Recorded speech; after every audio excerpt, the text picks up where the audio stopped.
Steph. Thanks for clicking. This is my first update for A Court of Pans and Empties. This is a Pantastic Ladies collab that was created by Paula of A Beauty Guru Made Me Do It. This project is based on the book A Court of Thorns and Roses. It started last month on February 15th and it ends September 6th. And Paula says that if it's popular enough, we can just go into the second book at that point.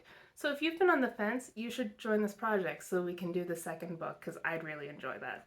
Paula made 15 prompts relating to the book, and I have been randomizing them. I started off with 5, but I'm doing this progressive style. So if I get to an update and I don't have anything to roll out, I'm going to randomize the next prompt anyway and just increase the number of products that I'm working on. For the rest of this video, you may find spoilers for the first book of the series, so if you have not finished ACOTAR, you might want to go away and come back later. That is your warning. And then there'll be a bit of a discussion after I talk about the panning update, and that is going to have spoilers for the entire series. So I will give you that warning when it happens, and you can go away and come back later if you have not yet finished the series. But we're going to go ahead and jump into what I randomized last time and what my progress is on the products that I picked with them. I'm going to start with the first prompt that I randomized last time, and that was Nesta Archeron. And since I wanted the intro to be spoiler-free, all I really said about the character is that she's polarizing. And sure enough, Paula also brought Nesta into her intro, and she's ragging on my girl. I really like Nesta. I always have since the first time Feyre thought of her and was annoyed at thinking of her older sister. And Paula just describes her as being nasty, and to be fair, I would not describe Nesta as a nice person, but I love her as a character, and I always did. I'll talk about Nesta a little bit more later in the video, but her prompt is something with flames on it or something red, orange, and yellow. She is associated with fire. That was what was on the drawer that Feyre painted for her because it fit her personality quite well. So I brought in this Fenty Beauty Gloss Bomb Heat in the shade Hot Cherry for Nesta. My goal is to use it 10 times, and since the intro I've used it once. So this is still hanging around. I have other lip products that I'm prioritizing over this one right now, but I will get my other uses eventually, hopefully soon. I do like the product. It reminds me of Big Red Gum when you apply it because it has a cinnamon feel to it and it kind of burns that way that Big Red Gum did. But this is still in the project and I'll keep working on it. The second prompt that I randomized was Lucian. He is a face mask because everyone in the Spring Court is wearing masks as part of Amarantha's curse, including him. So I picked these Aceology Brightening Biodegradable Masks. There were 3 in here. This is the only one I have left. So I did use the other 2, and I will have this finished by next time, and Lucian will be a rollout. I like Lucian. I spent the entire first book of the series being really confused by why Feyre was falling for Tamlin when Lucian is right there. He's hilarious. He actually talks to her. Tamlin was mostly just not around. And so I didn't understand why Feyre would be interested in Tamlin at all when she has Lucian as a single option as well. So I was really never into that relationship personally. The next prompt I was working on was Amarantha. She is a vampy lip product. Her lips seem to be very pronounced. Feyre seems to focus on them a lot against her pale skin. And so I picked this PBJ Smoothie Stick Creamy Lip Crayon from the brand The Beauty Crop, and this is the shade Guava Nice Day. My goal is to use it 10 times. I used it once. I have 9 to go. My other lip products have been on hold because I'm focusing on the ones in 50 Shades, which ends next month. So that's what's going on. But I do really like this color, particularly in the fall and winter. So I should be using this more now, and this will still be in the project. My next prompt was Spring Court. It is perpetually spring in the Spring Court by Magic. And so in the spring, we wear pastels, right? So Spring Court is a pastel product. I picked this Nature Lab Perfect Repair Mask. It is a pastel green. My goal is to finish it. There's my intro marking and there's where I'm at right now. So I've used it 3 times. I am making progress. It's an okay mask. I've used ones that I like better. It's not scented, so that's not really what it is. It's just I think there's more effective ones out there that are more hydrating. But it's fine and I'll keep using it and I'll finish it eventually. And the last one I was working on was Alice. She is the servant who is kind of assigned to be Feyre's handmaiden whenever she gets to Spring Court. She helps Feyre get things like clothing and helped bathe her and that kind of thing. So Alice is a hygiene type product like a soap or shampoo, something you use to clean yourself. I picked the Nature Lab Perfect Repair Shampoo to go with the hair mask. I've used it 5 times. It was like up in the middle of the brand name Nature Lab and now it's below it. So this is the thickest part of the packaging. I actually bought a refill of this before I ever used the original one. And honestly, that was mostly because I thought the packaging was cute. It's shaped like a flask.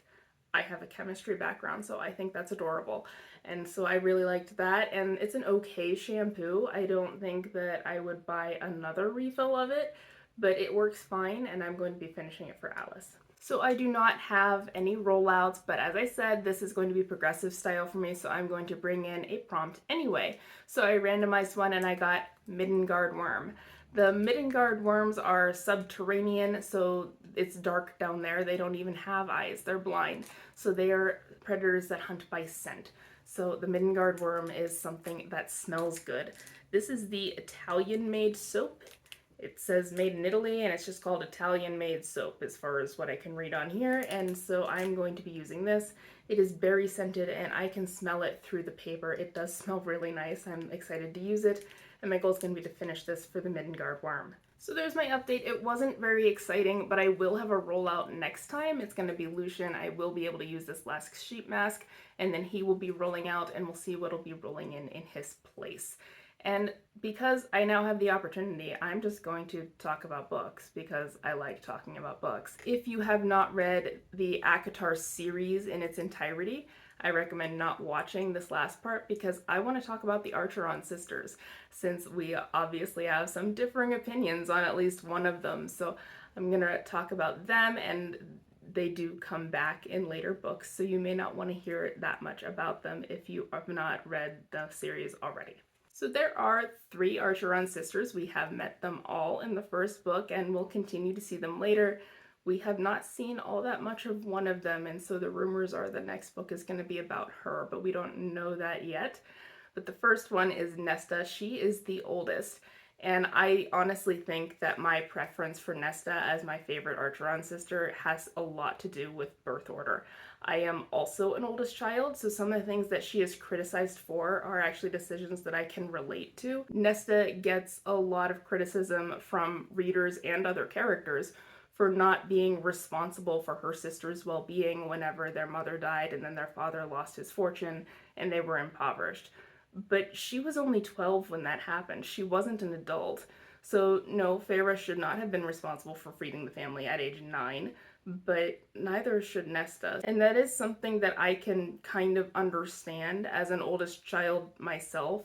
It's especially as an older teenager, there were some situations where I told my parents, no, I am not going to do what you are asking me to do because that is supposed to be your job. I am my brother's sister, not their mother, and this is supposed to be your responsibility, so I'm not going to do it. So I can kind of understand where she's coming from when she decided that she is not going to be responsible for the fate of her family. Another reason I like Nesta is because she adds chaos. So she's one of the good guys, but she doesn't necessarily see things the same way everyone else does, and she's not afraid to stand her ground and butt heads with people. And so I kind of appreciate that because it adds conflict and interest to the story, and it mimics real life, right? The second Archeron sister is Elaine, and Elaine is the one that I don't like. So she is often mistaken for being the youngest because she is frequently treated that way and doesn't generally seem to have a problem with it. There is at some point later in the series where she does stand up for herself and wonder why everyone treats her like she's delicate and fragile. But to be fair, for several years, she never objected. I actually spent a good chunk of time thinking that Elaine was autistic. She's not. She's just very much babied by both of her sisters. Anytime there's a chore to be done, they don't ask her. It's supposed to be one of the other two doing it. Nesta was expected to chop wood. Feyre would never expect Elaine to do something like that. And while Nesta's perfectly capable of chopping wood, and that's completely reasonable to ask her to contribute something, it's odd that Elaine is just skipped over in any type of responsibility at all. And that is a foreshadowing of what happens later in the series, where Nesta is put with a lot more responsibility in terms of epic quests and saving the world, and Elaine is technically just as capable, but no one expects anything of her. and she doesn't seem to offer anything openly on her own. So Elaine's the sister that I don't like quite so much because she doesn't seem to do much of anything, which makes her boring to me. But I think that's probably going to change. There's a lot of people, including myself, who feel that the next ACOTAR book may be from Elaine's point of view, and so we may get to know her better and she'll get some sort of development and maybe I'll like her better at the end of her arc. We'll see. And then Feyre is the youngest and she is our narrator for the first book. She sort of stepped in where Nesta refused to, and so she deserves a lot of respect for that, even if they may not deserve the loyalty that she seems to feel when she's offered a different opportunity. Feyre, I don't dislike her, but she makes some decisions that I don't understand at all.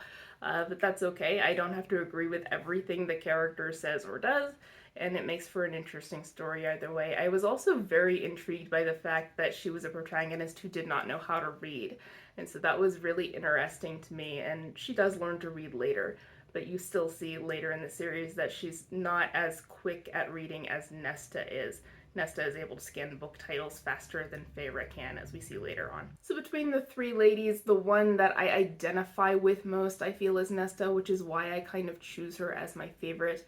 And again, I think my own birth order is the real reason behind that. And so that's where I relate to her most. Which sister is your favorite? Do you think your birth order affects your opinion? Let me know. Tell me who it is and why. And I will see you next month. Bye.